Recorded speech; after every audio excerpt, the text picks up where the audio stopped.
Hello, my name is Dylan Hall, and this is Let's Draw.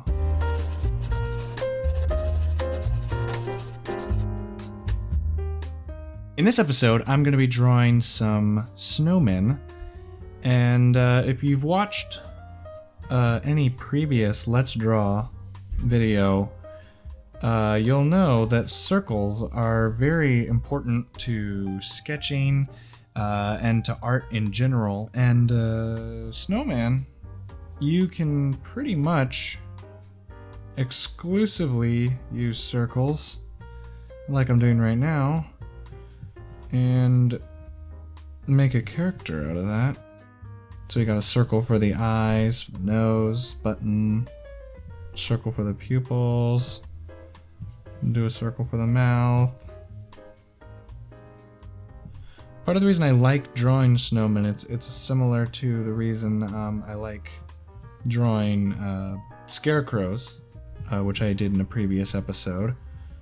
They're just very simple, but they're simple enough that you can give them a lot of character, a lot of personality, and it can be a lot of fun to draw them. Despite the fact that there's not very much detail, you can put a lot of emotion and a lot of heart into them.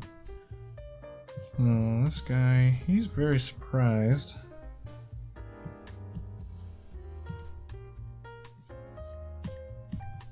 Don't know exactly what he's so surprised about.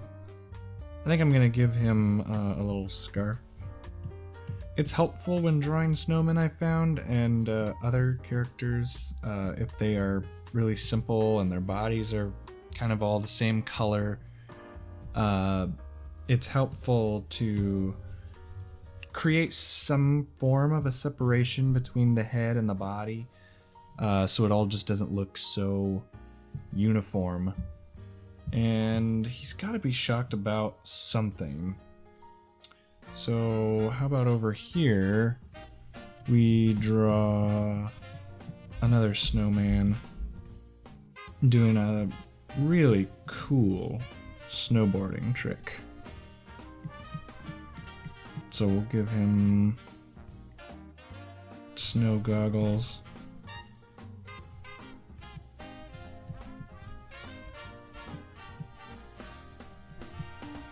Darken those too. I like to do that with shades and goggles as well in a sketch.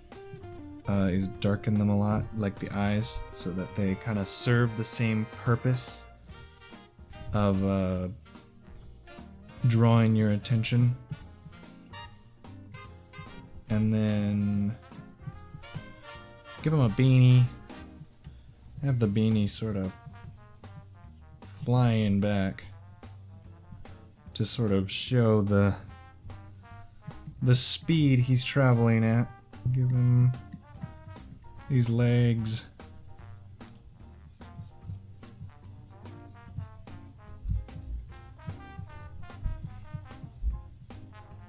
You know, he's the coolest snowman around. The coolest snowman he knows.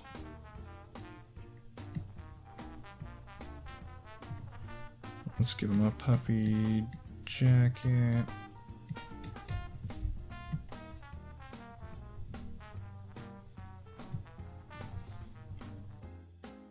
And then for the snowboard, something I like to do, and something that you can do to show more like motion in a static drawing, is draw the thing moving, draw it multiple times,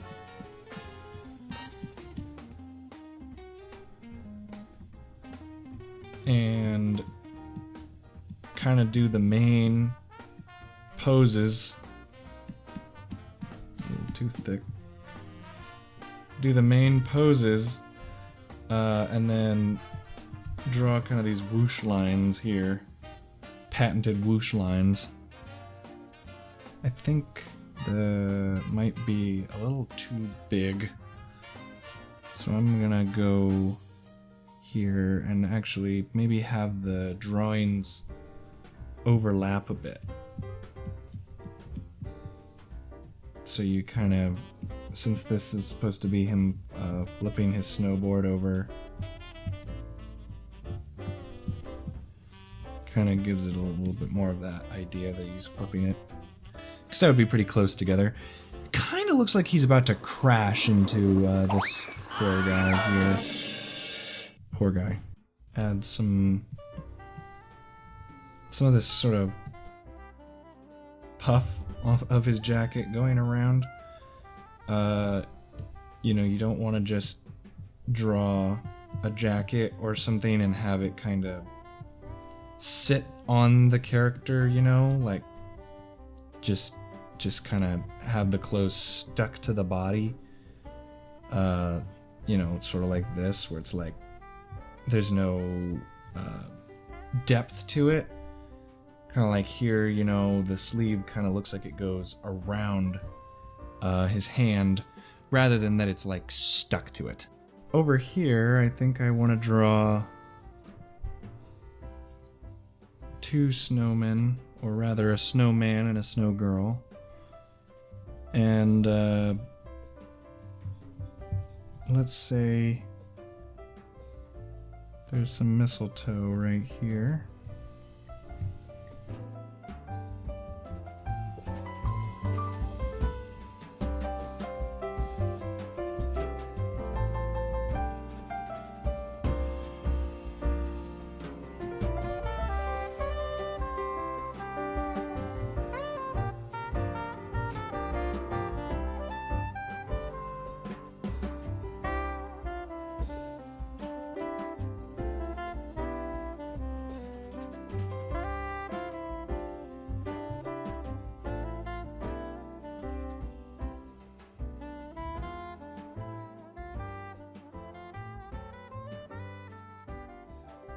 Let's kind of put him in a sort of bashful pose,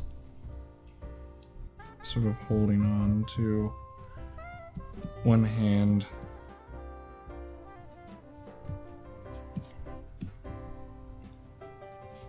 So the body sort of tilted like this. Give it a good arc here. And then put a foot here. Yeah, I like that. I like putting one foot kind of going forward and one going to the side. I think it just helps to add depth to the drawing. Let's give her a nice little hat.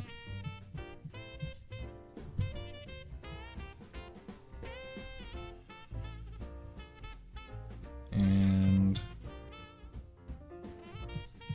have her kind of doing the same sort of pose. Oop, put the thumb on the wrong side. There we go, fix that. Except I want to have her kind of grabbing onto her arm like that.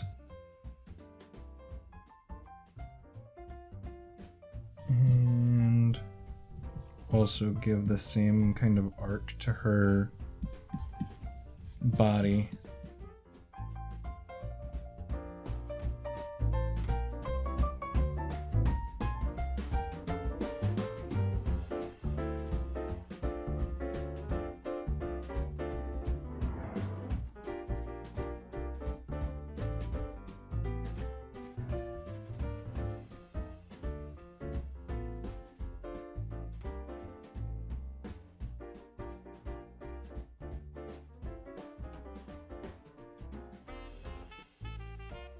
There we go.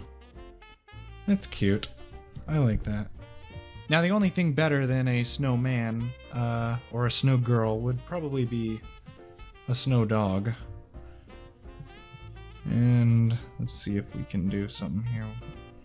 Don't really see snow dogs very often. See if we can make one.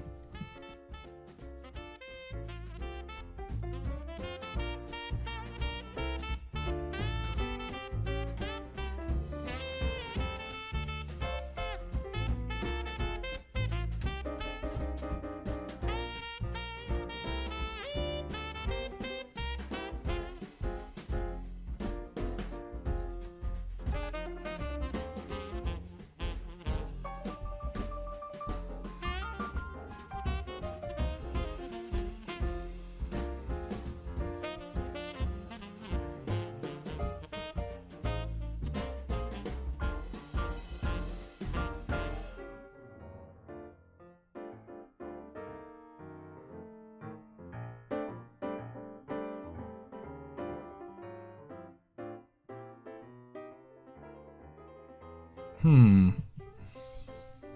think this is what I'm talking about, where I need, we need a little, like, separation. So we'll give him a little collar. And then we can keep the little, we could give him little buttons, I guess. I'm not sure. Maybe he should have, like, a coal nose. He's only got 2 legs. So maybe I can go over here and maybe remedy that a little, or just show a little bit of the other leg. So let's have what I was saying before, one leg kind of going forward. Always helps to give him a little tongue. Makes the dog seem very excited. Very cute. There we go. There's a little snow dog. You may have noticed this snowman back here. My sister actually crocheted that snowman for me herself. And she's pretty good at it. Better than I am. And my skill level's about 0, so I don't know how good of a comparison that is. It's pretty good snowman, if I do say so myself. My mom really likes snowmen. She always decorates with a lot of snow characters. I think for that same reason, I think people like snowmen for the same reason that I like drawing them. They're very cute. They're very simple, but they just ooze personality, and it's very fun to see, and it's very fun to make as well. I'm not sure exactly what this is. He's got a bow tie. He's very kind of dapper snowman. Let's give him a cane. He's trying to tell some jokes, do a song and dance.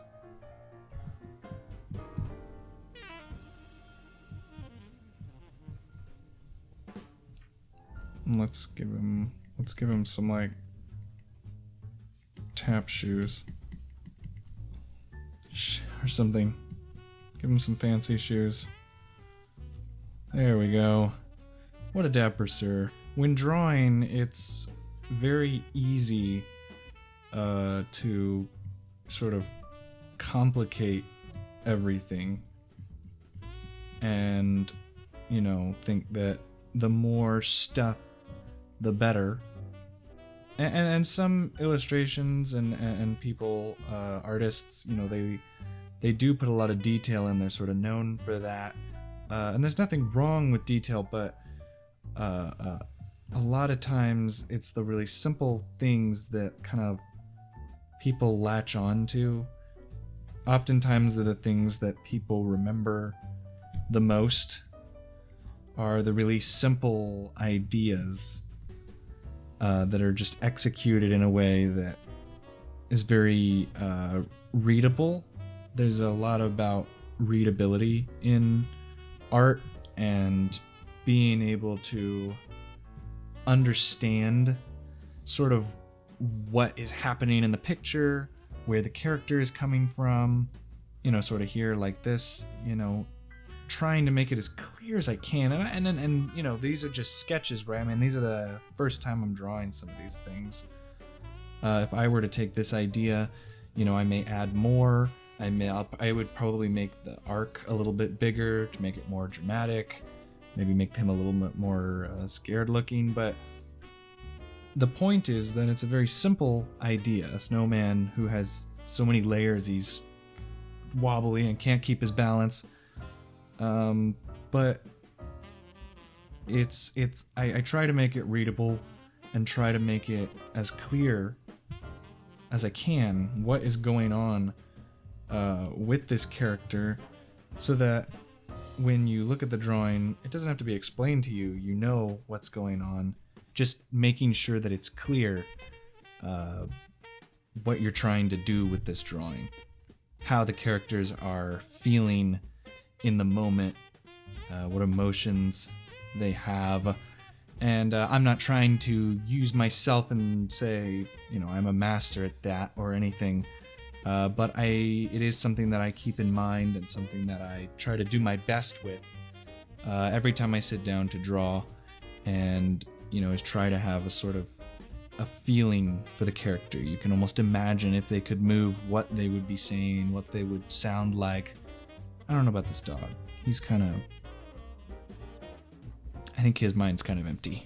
He's well, let's do something. Let's give him a dog bowl. And put, some treats in there.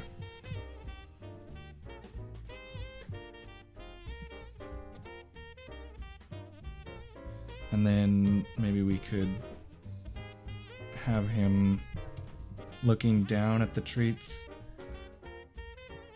and make his mouth a little bit more open to look a little bit more excited. Now we have a little bit more story and a little bit more character with this dog. So I'm always trying to get those little details and trying to get them in. It's the stuff you almost don't notice, because the dog before, he was fine, but now, at least I feel like, this is more interesting. You look at it, you go, he's a hungry dog. He's so excited for his treats, whereas before it was just, it's a cute snow dog. So little things here and there, and I tend to be a bit perfectionist, which usually ends up being my downfall a lot of the time. But a lot of artists struggle with that and feeling like their work is never finished and that it just... I've learned that I have to treat each piece as its own separate thing, and once it is complete, once I've done it, I can tweak it, I can change things, but eventually there becomes a point where I have to decide that it's got to be over. I've got to step away and I've got to apply what I've learned from this drawing to all of my future drawings. I'm gonna do one final snow girl here. Let's give her big eyes.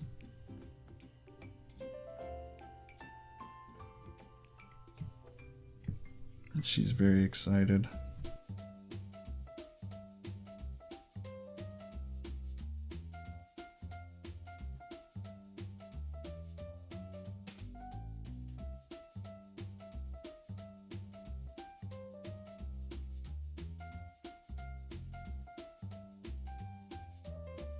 And then to give her a little bit of personality and character, let's see, put her here. She seems really, really happy about something. I don't exactly know what.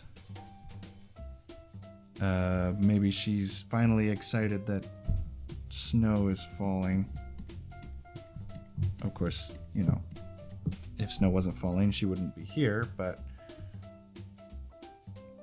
there's new snow falling, which means new friends for her. And so she's excited to meet some new friends. She's a very extroverted snow gal. There we go. And with her, I think I'm going to call this page done. I could draw snowmen just for hours. There's always something you could think of to put them in, and they're so simple and easy to draw. And if you have drawn any snowmen or snow gals while watching this episode, I know some of you like to draw along with these episodes. It's not required, of course, and these aren't necessarily tutorials, but I'm glad that you know, this series has been able to inspire some people to draw and have fun with drawing, have fun with art that maybe wouldn't normally, or whatever. That's really cool, and so you can share those with me in these places here, and show me your snowman drawings or any other drawings you've done from past episodes. I would love to see them, and yeah, it makes my day. So with that, I'm going to end this video here. Hopefully you have enjoyed. Of course, I want to say thank you very much for watching, and I'll see you later. Bye!